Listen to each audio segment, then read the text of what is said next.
MSU TV is on the air, bringing you the best student-produced educational, entertaining, and informative programming.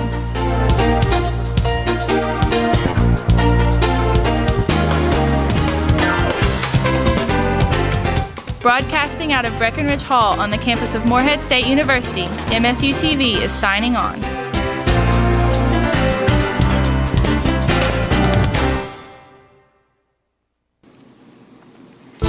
Today on NewsCenter, a look at the Fairness Ordinance happening in Morehead, a preview of the Cave Run Symphony Orchestra, and the Magical Christmas Tree Walk at the Conference Center. All this and more today on NewsCenter. Good evening and welcome to NewsCenter. I'm Alexis Matthews. And I'm Chelsea Armstrong. This is your news for December 5th, 2013. Last month, Morehead City Council preliminary approved an anti-discrimination proposal. The vote came after 3 people in the crowd, including Morehead State University President Wayne Andrews, voiced support for the ordinance. NewsCenter spoke with 2 members of Kentuckians for the Commonwealth, which is the organization pushing the ordinance in Morehead. That says people come first and should be afforded dignity and respect. There is a statewide effort by several organizations who are organizing to see this happen. So they're organizing both municipalities in the Commonwealth, and they're also aiming at the state legislature for a statewide fairness law. There was also an ordinance passed in the small town of Vico, Eastern Kentucky, and some of the thought among our chapter members was, well, if it can be done in Vico, then it should be done in Morehead. And we also have kind of a friendly rivalry with friends of ours in Berea as to which is the most advanced community in Kentucky. And I think the cultural climate is changing very, very dramatically on matters of gay, lesbian, bisexual, and transsexual rights. And the ordinances are consolidating some of the progress that's been cultural. Trying to represent Morehead well, being on television and being on the TV. I think Morehead is a progressive community because the university is here, because the medical center is here, and this is a good place to have an ordinance passed that then becomes a model for things that can be done elsewhere. Something like fairness, a lot can go on underneath the radar. So it's just a good way to show that Morehead is a welcoming city and that it supports fairness to have this a law or regulation on the books. Kentucky is the 44th state. Eastern Kentucky is a complicated place. Has both very strong progressive and a reputation for being backwards. To the extent that Eastern Kentucky can lead, and Eastern Kentucky at times has led on things in the state of Kentucky and led on things nationally, this is a demonstration of progress, a site from which progress can be accomplished. So I think it helps destroy stereotypes. There's an awful lot of stereotypes that Eastern Kentucky is a backward place and a hateful place. And I think this will go a long way in demonstrating that those stereotypes simply are not true. The final vote on the ordinance will take place Monday at the Morehead City Council meeting. If the ordinance passes, Morehead will be the 6th city in Kentucky to adopt fairness laws. Morehead State University's Educational Doctorate Program received the 2013 Innovation Award. NewsCenter has more.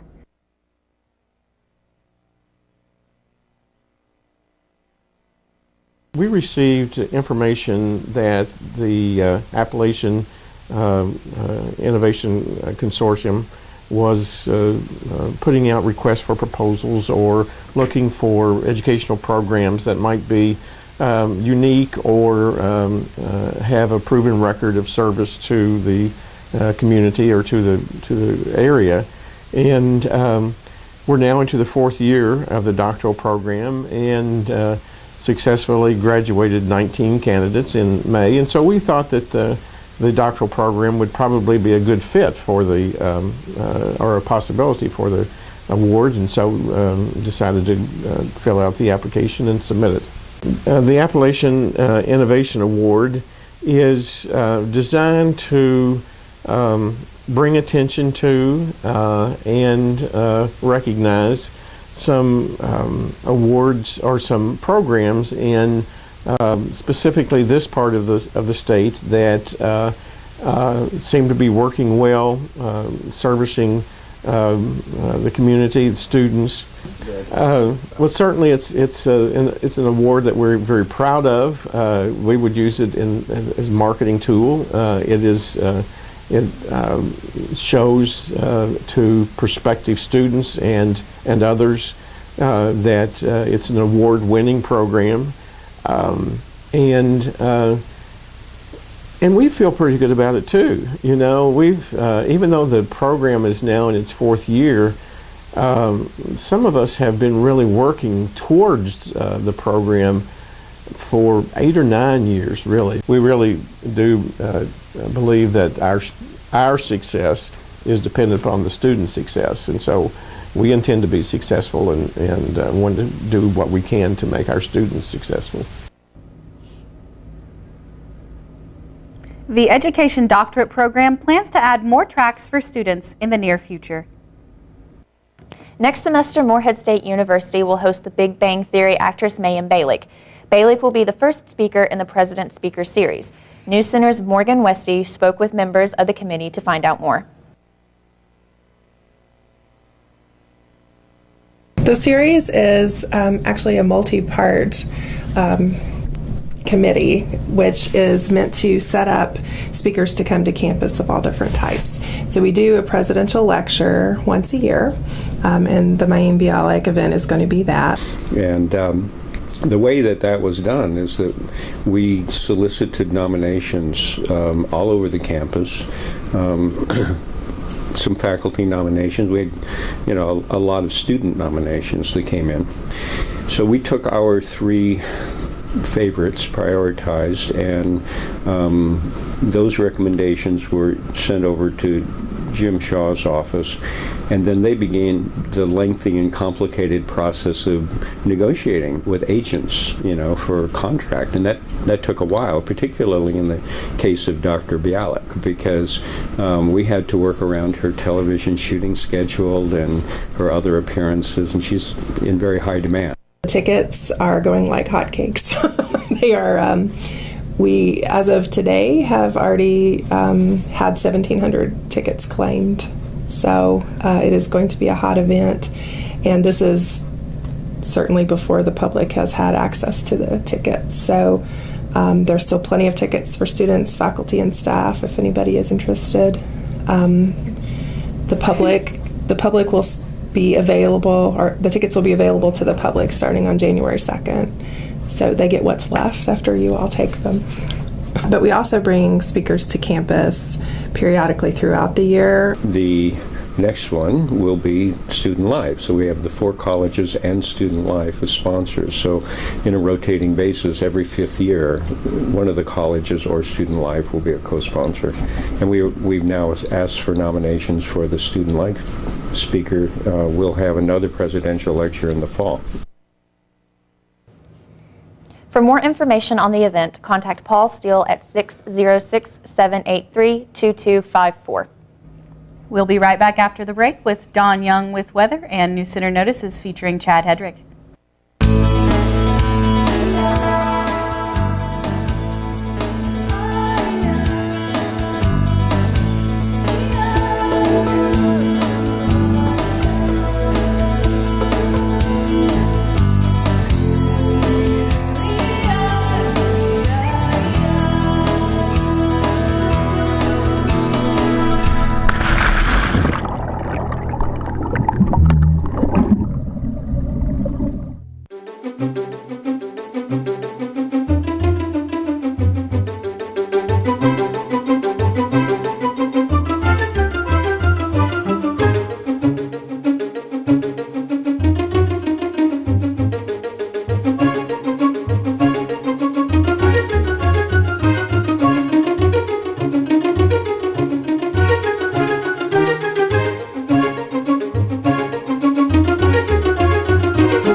Claypool Young Art Gallery, located in the center of campus, offers a wide variety of art pieces from various contemporary artists in America. Exhibitions rotate approximately once a month and also hosts art pieces created by Morehead State University students, allowing art majors to experience the learning process of showcasing their art. Claypool Young Art Gallery. Come on over today and be inspired by aspiring MSU artists. Welcome back to NewsCenter. Right now we've seen rain all day long so far, and that's going to continue to be the trend into the weekend. Luckily, we're a little too far south to see some of the snowstorms that some of our neighbors to the north are getting. Right now, temperatures sitting at around 47. We've enjoyed the past few warm days, temperatures almost up in the 60s. So it's been pretty nice the past few days, but we can't keep that going. And we're going to continue to see that rain into the next couple days. Nowhere near the high of 74 though, although we came pretty close yesterday, set back in 1982, and then a low of 10 set back in 1942. So nowhere close to that either. But we're going to stay right around in that area. Take a look at your temperatures across the Commonwealth. You can see Louisville seeing temperatures around 45. You can already see that cold starting to push down that way. Frankfort 46, Lexington 48. The further southeast you go, temperatures get a little warmer. The warm spot down in Prestonsburg around 65. So pretty nice down towards the south still until that rain pushes on down. And you can see that right here on the Doppler radar courtesy of WKYT. We've seen some of those more severe storms right there push through earlier, and that's where you've seen a lot of that heavy rain if you were out driving around earlier. But it's not over yet. We're in this little bit of a break right now, but we've got these storms up here in Indiana, and they're going to push on down this way into this evening. Still not going to be too much snow tonight, though, but moving into tomorrow, we could see some of that switching over into a wintry mix. But right now, mostly just rain, so shouldn't have anything real bad to worry about this evening. Let's take a look at your 24-hour planner. Around 8 tonight, 57, 55, and then moving into tonight, temperatures around 40, cooling off, but we'll have more on that back soon. Welcome to NewsCenter Notices. I'm here today with Chad Hedrick. Hi, Chad. Hey, Chelsea, how are you? I'm good. How are you doing? Pretty good. Well, we wanted to talk to you a little bit today. We know, as the viewers may not know, that you work a lot here in the TV studios this semester. Could you tell us a little bit about what you've been doing over this semester? Yes, this semester I have been a segment producer for Morehead Today. I've been featured in every week doing different segments and stories. We did Miley Cyrus's VMA performance. We did a story on gun violence, a Veterans Day. We pulled a prank on people for our Halloween special and told them that our Christmas break was cut short a week, which it's not. It's still the same length of time that it's supposed to be. And just had a lot of fun, and I learned a lot with it, and you know, worked with Haley Murphy, and you know. So it was really just a lot of different things all put together. And so your work with the show this semester has led you to some pretty exciting news, right? It has. Starting next semester, I will be one of the main co-hosts and moderator for a new show replacing Morehead Today on the schedule called What's Up. It'll be kind of like the Morehead Today lineup, but instead we'll have 4 co-hosts, and we'll be coming on at the start of the show talking about stuff going on in the world and current events, because something I realized doing my segment that I have for Morehead Today was students really weren't caught up to date with things that were going on around the world. And when you're in college, getting ready to be out on your own, you need to know things about, you know, politics, you know, the healthcare and different things. So that's my main goal, is to get students more involved with it. Okay, well, that's definitely very exciting, and congratulations. Thank you so much. Thank you so much for being here with us today, and we'll be right back after the break with an extended look at weather and Sarah Burkhart with Eagle Athletics.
Welcome back. Let's take a closer look at that weather. Right now, still around 47 outside, and we're still seeing a little bit of rain. We're kind of in a gap between the storms right now, though, but don't worry, it's on its way. Humidity sitting at around 93%, and the winds at a north at about 3 miles per hour. Taking a look at those temperatures across the Commonwealth. 43 in Covington, 46 in Frankfort. Mount Sterling seeing about the same temperatures. Over in Ashland, a little bit warmer, though. Temperatures around 64, and the hot spot down in Prestonsburg. So overall, not too bad on the southeast part of the state. Taking a look at that storm that's kind of pushed on through. That's the rain we were seeing earlier. And that's kind of pushing its way out, but we got this coming up. And that's going to kind of work its way in. It's moving in a northern direction, though, so we're going to kind of hit the tail end of it. And the way the temperatures are right now, we're just mostly going to see rain. However, there is going to be a solid line here between rain and snow. Pretty much any further south of 64, mostly going to be rain. North of that, they're going to be seeing more of a wintry mix overnight. But right now here in Moorhead, we should be pretty good with just the rain. Taking a look at that storm on the national radar, you can see it stretches all the way down from Texas to the Ohio Valley. So it's a massive storm. Missouri right now is getting hammered with snow. They might get 6 to 8 inches right now. I mean, it's coming down pretty good. But luckily, we're going to avoid most of that with those warm temperatures that we had in the hot spot we're in. Taking a look at that a little more, you can see the clouds pretty much stretch all the way up to New York. So massive storm, and it could continue to escalate. Taking a look at your around 8 tonight, around 57. So cooling off a little bit, but temperature's still staying pretty good. And then around noon tomorrow, temperature's around 60. So still pretty warm tomorrow, but in the overnight, it's going to cool off down to around 33. So still pretty cold. Tonight, low around 33 degrees. Sunset going to be around 5:19. So here in just a few minutes, actually. And going to continue to see a little bit of the rain. Mostly just drizzles right now where we are in that gap between the storms until they merge back together. And tomorrow, another 100% chance of rain. That's all we wanted to hear after those warm days we've had. High of 58 tomorrow, so still quite warm. Sunrise around 7:39. And overall, tomorrow's not going to be too bad despite the rain. We still got the warmer temperatures, but then we're going to see a lot colder temperatures moving into this weekend. Let's take a look at that. Thursday, like I said, 58, 100% chance of rain tomorrow. And then Friday, let's look at those temperatures dropping off big time. 33 degrees for the high tomorrow with a mix into the overnight. Moving into Saturday, those cold temperatures are sticking around. See a little bit of sunshine out in the morning, though. Moving into the afternoon, it's going to start getting a little nasty again. We got about a 30% chance of a wintry mix. Some rain, snow, ice, a little bit of everything, with a low of 23 overnight. And then moving into Sunday, that storm fires right back up again with more snow, ice, and rain. And with the temperatures back down in the 30s, it could do anything just based on where that temperature level sits at. And then moving into Monday, finally going to be all snow. We'll get out of the nasty mess of the ice and rain and just see a little bit of the snow. And that's when the temperature really drops off overnight with a low of 13 degrees. Moving into Tuesday, still very cold outside for the high of 19. A little bit of sunshine out though. Wednesday, 23, still very cold. But we can only do so much. Let's go ahead and take it to sports. Your home for the Moorhead State Eagles, this is NewsCenter Sports. State University women's volleyball team is ready to take on University of Illinois this Friday in the NCAA tournament. The Fighting Illinois are the number 13 seed in the country, while Moorhead is unranked. Moorhead won the OVC tournament against Southern Illinois University Edwardsville in 3 straight sets. Leslie Shellhouse was named the tournament MVP. The tournament match starts this Friday at 8 p.m. at Huff Hall in Champaign, Illinois. This past Wednesday, the MSU men's basketball team took on Southern Mississippi, where the Eagles fell 74-60. Turnovers were the issue for the Eagles, committing 24. The Eagles also shot 47% from the field and out-rebounded Southern Miss by 12. Junior Angelo Warner led the Eagles with 20 points, and senior Chad Possumus posted his 6th double-double of the season. His final numbers were 16 points and 15 rebounds, and he is currently ranked 2nd in the country in rebounds. Their next game is December 15th against Bowling Green University. Game time is set for 2 p.m. at Johnson Arena.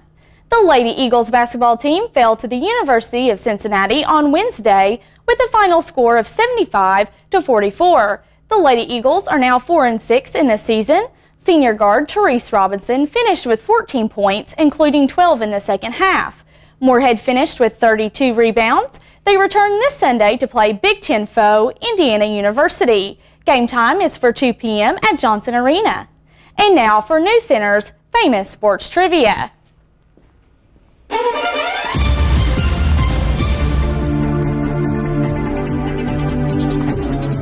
On which NBA team does former Moorhead State basketball standout Kenneth Faried play?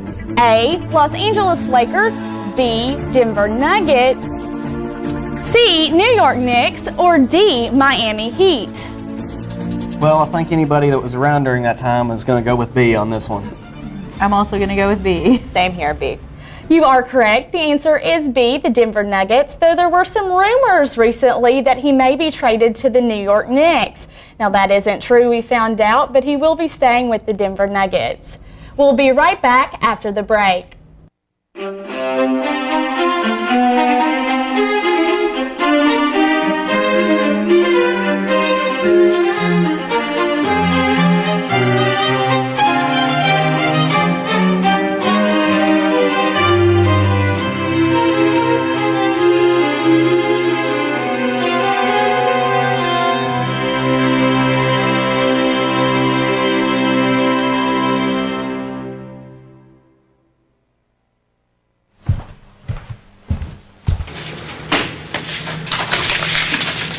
Yo, why you looking at bags, bro? What you need is a chick magnet. You put me in the room and boom, chicks. That's what I'm talking about.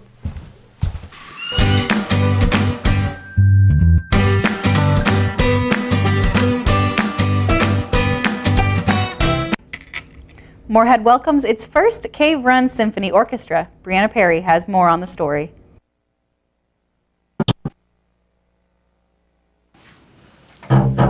This music ensemble consists of professional musicians, music teachers, and students. NewsCenter got the chance to speak with Chairman of the committee, Dr. Yule Scott.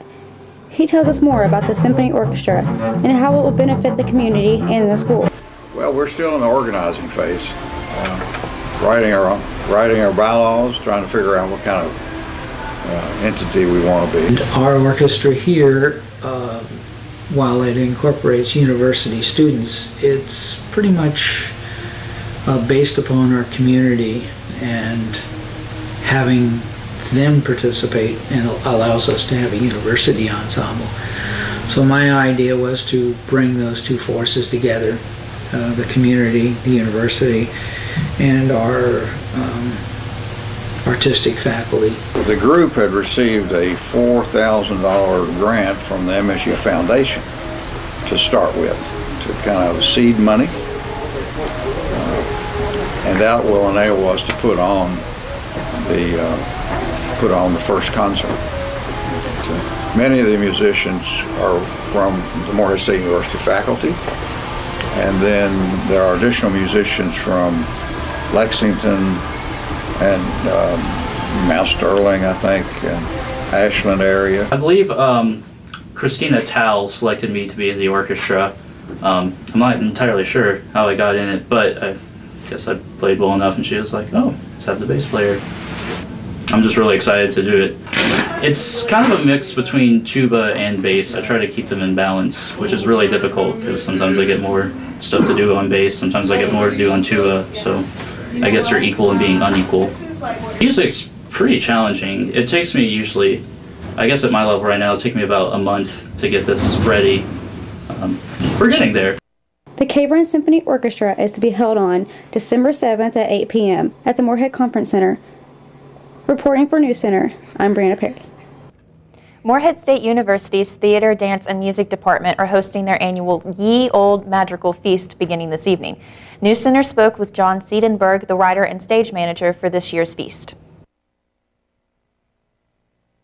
Madrigal is a yearly performance, dinner theater type performance that the entire MSU Music, Theater, and Dance Department does.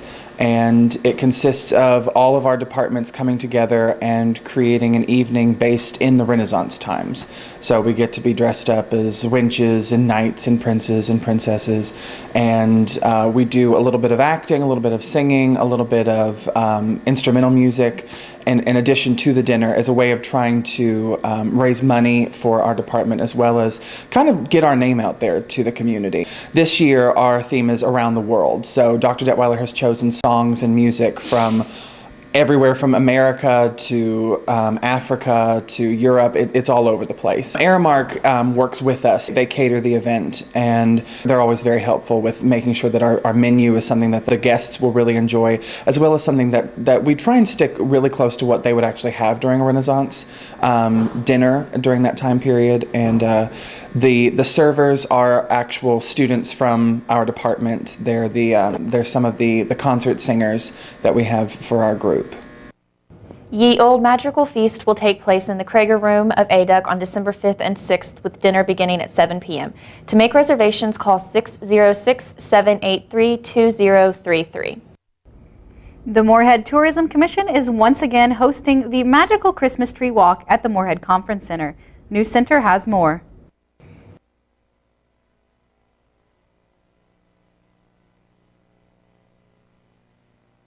This started back right after the facility opened. I believe it was in 2006 Christmas season. We were trying to come up with something that would bring people into the facility because most locals had not been in the building to see.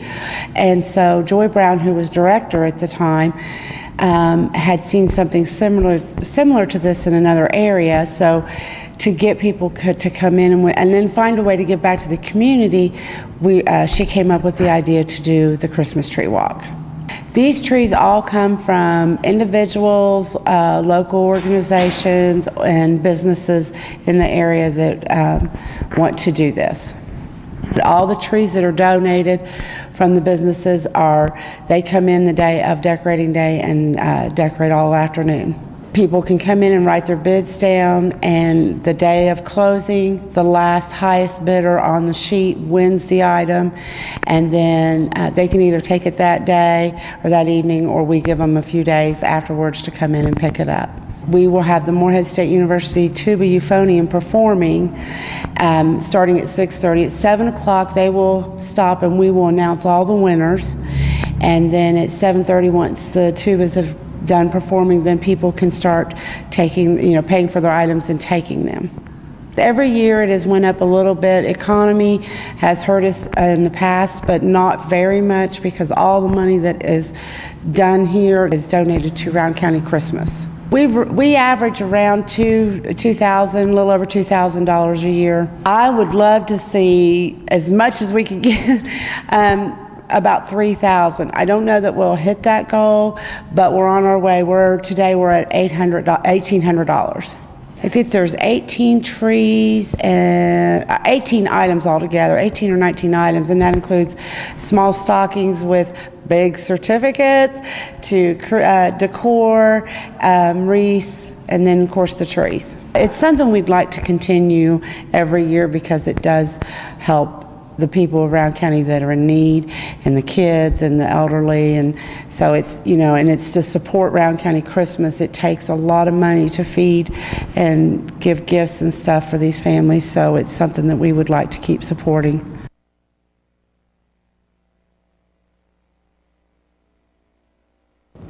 Bidding on the trees will end tonight at 6:30. For more information, call 606-780-4342. We want to wish everybody good luck on finals next week. And we also want to wish everyone a happy and safe holiday break. Watch NewsCenter online at msutv.net. Or follow us on Twitter at MSU_NewsCenter. On behalf of everyone here at NewsCenter, I'm Alexis Matthews. And I'm Chelsea Armstrong. Have a wonderful evening.